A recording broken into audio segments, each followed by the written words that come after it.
Hi everyone, we're back again. This time we've got another staff member with us.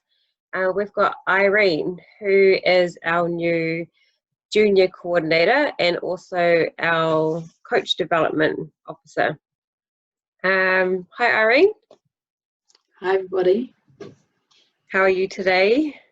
I'm good, Jamie. How are you? I'm good. So we're interviewing another staff member that we've worked for a while. So, Does feel a bit weird. yeah. So where did you come from, and what kind of other work have you done before this? So I've come from Wellsford, that is from the north, so in between Whangarei and Auckland. Yeah. I've done a lot of things, but what's led me to here, I guess, is previously I was working for Netball Northern Zone as a junior development officer. So part of my role at the zone was to look after all the centres between the far north and South Auckland, helping them implement the Future Ferns program, delivering coaching workshops and delivering our netball in schools programs. So Yeah. that was a massive part of my role, which I really enjoyed. Yeah. So so with your new role here, it's kind of similar then, isn't it? So what does junior coordinator involve within our centre? What do you do for us, pretty much? So yeah, it is pretty similar. The only difference is my previous role, I helped look after centres and many centres, and working for Hamilton City Netball Centre, we're one centre. So my role goes from overseeing to working in a specific centre, and part of my role here is to oversee all our programs between year 1 to 8. Yeah. And help with those relationships between the primary schools and the intermediates and the centres, and through coach development is looking at our coaching community and seeing what our needs are and providing those needs to our coaches and helping with that pathway. Nice. Yeah. So lots of skills. You bring lots of skills to the table for us here in Hamilton. Hopefully. Yeah. Hopefully I do. So like, did you play netball when you were younger, or what capacity did you, or do you coach as well, or what kind of capacity are you involved in the sport? Yeah, so netball's been a part of my life since before I can remember. Growing up, my mum was heavily involved in Rodney Netball Centre, which was our local centre in Wellsford. So before I was able to play, I was following my mum around, watching netball, all that kind of stuff, until it was my turn to play. And I do remember being put on the court one Saturday when I was just walking around playing. Someone was short, so they just chucked me on the court, because back then you had to be a certain age to play. But because I was there, I got to play early, so I was very young. Lucky one, one of the lucky ones. Yeah. I don't know if it was lucky or not, but I carried on playing. Because I started early, I tended to be in older teams as I was going through school. Yeah. Which was a good experience, I think, for me, and made me very resilient person. Then I carried on playing, of course, into high school, and right up until probably about 4 or 5 years ago, I had quite a bad accident with my knee, so I am unable to play anymore. But I'm heavily involved in coaching. Always have been. I started coaching when I was in high school, my old primary school teacher got me to come down and start coaching the young kids. And I think that ignited my passion for coaching then. So I carried on coaching, right up until I still coach. Still coach. So what's your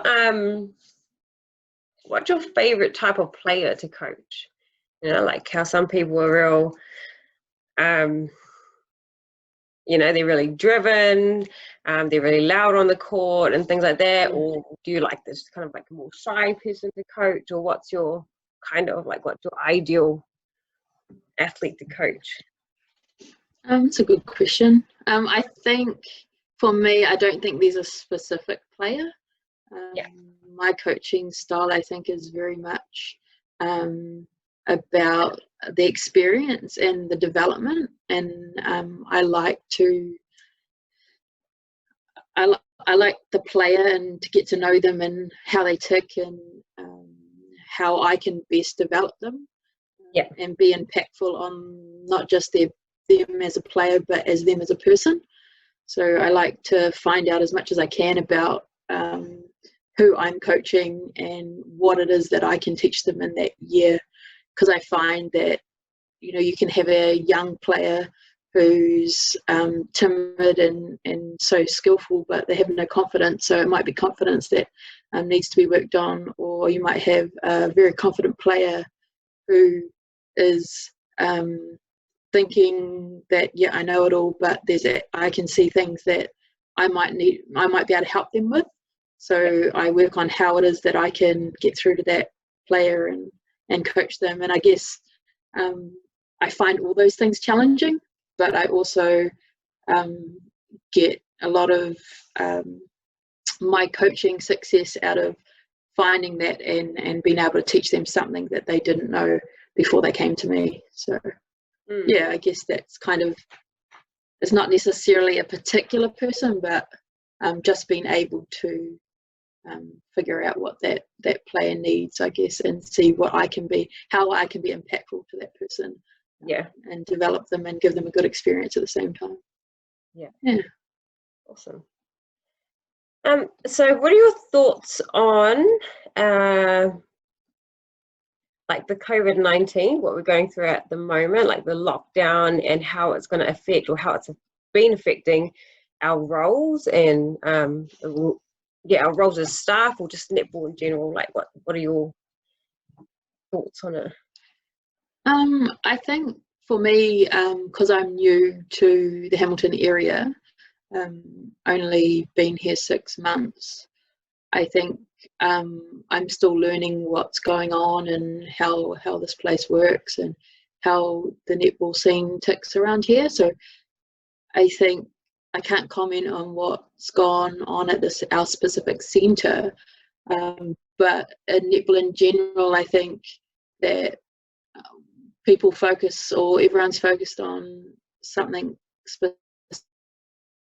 specific, but with all that, or with all this, not being able to play netball and not do our usual routines that we do pre-season and at the start of the season, it kind of puts everyone back to actually I miss doing those things, and what may have seemed like a big task before is actually I miss that, and let's just get out and play. So maybe bringing back the community sense, or reigniting the passion or the enjoyment that you get out of sport, or whether it's playing or coaching or umpiring or being the manager or just even being a supporter, and not just the netball but sport itself. I think that's a big thing, or one thing that I think that hopefully will come out of COVID and when we get back into things.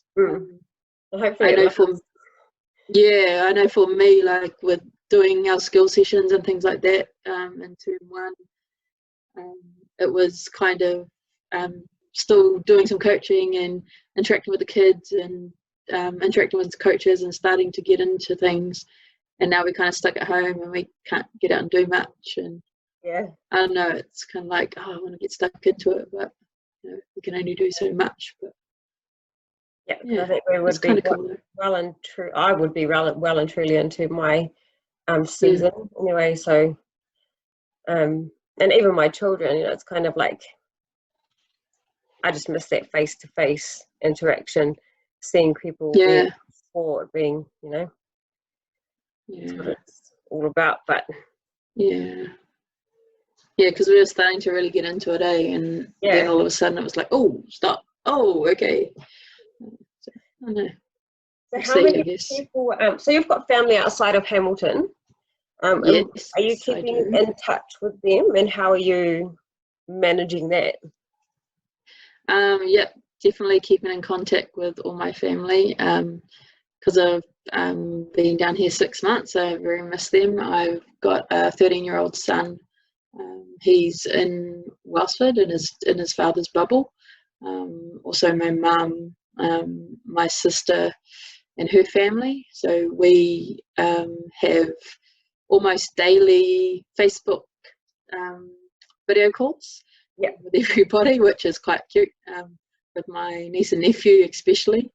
The emojis and the activities and stuff like that. So that's quite cool.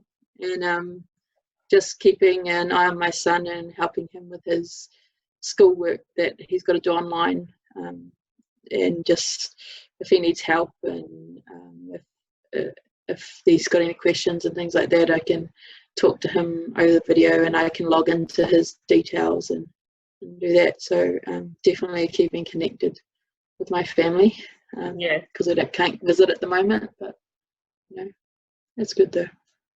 We're really lucky in this day and age that we can just ring each other, message each other, actually see each other. Quite easy. Definitely. How many people in your bubble at the moment? So we have 5 in our bubble. There's myself, and my partner and our 2-year-old daughter, and also my stepdaughter and my stepsons. So we're pretty good in our bubble. Just ticking along. And how are you guys keeping active and healthy, or mentally healthy, and those type of things?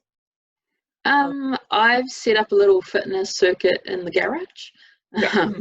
So got some a few weights and a medicine ball and a skipping rope and bits and pieces, and sometimes the kids join me, sometimes they don't. But try to do that every couple of days, and also going for walks up and down the street. The kids jump on their scooters, the daughter jumps on her bike, so we kind of do that. And then I'll go for a long walk myself if I want to change from the garage, and try to go when there's not many people around. There's quite a lot of places to go locally around this area, which is really, really cool. So trying to keep active and just going along with our normal kind of routines. It's keeping us okay, which is good. I find the teaching so hard. The school stuff, that's really hard for me, but I think the teachers have done quite a okay job. I know with my son's school, they've got some of the teachers have done videos, so if you don't quite understand, they've done that. But it's really quite cool. But we're not teachers, so it's hard to tell them what to do when you don't know. So do you have any tips for our netball community to keep safe during this time, keep healthy, mentally, actively, and how to keep, I guess, positive and stuff like that and hope for the best for us if we get a season?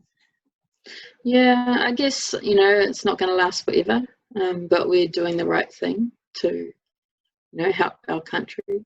So it's such a small thing that you can do, but maybe just enjoy the downtime.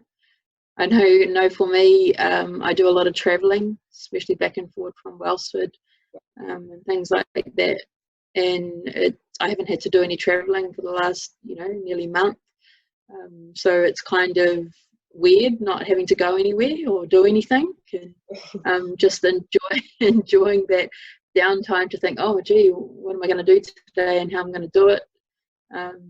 My 2-year-old keeps me on my toes, so it's kind of just making things kind of normal so they understand. And I guess I also thought of things like doing things that I always said I was too busy to do, and trying to kind of have a go at doing those things, or